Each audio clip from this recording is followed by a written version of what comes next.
Hi, and welcome to 3 Things in 3 Minutes. I'm Nersi. Today we are looking at the Fox experiment.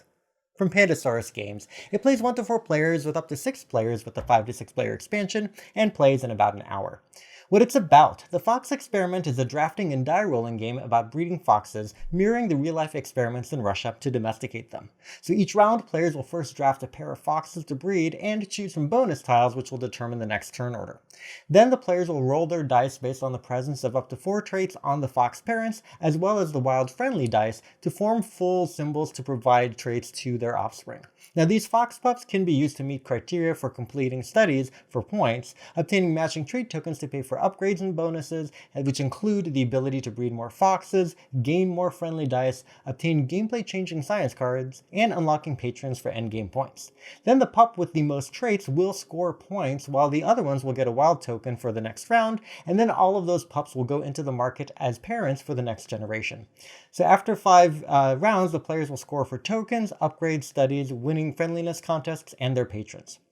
So what I like: the Fox experiment does a great job of matching the mechanics and the theme of continuously and selectively breeding animals, particularly in the literal and figurative roll of the dice to determine the genetics of offspring, and then using those offspring to become parents for the successive generation.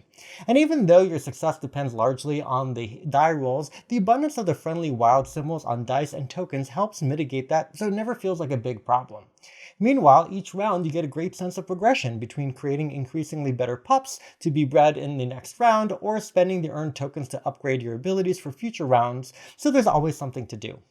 And the game always moves quickly, with most of the players taking their turns simultaneously, except for the drafting and scoring portions.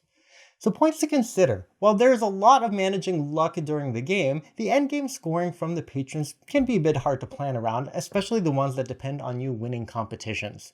And the game relies on dry erase cards to mark your pup's traits and even name them, but it can get easily smudged and create a mess if you're not careful, especially when you're managing a large litter.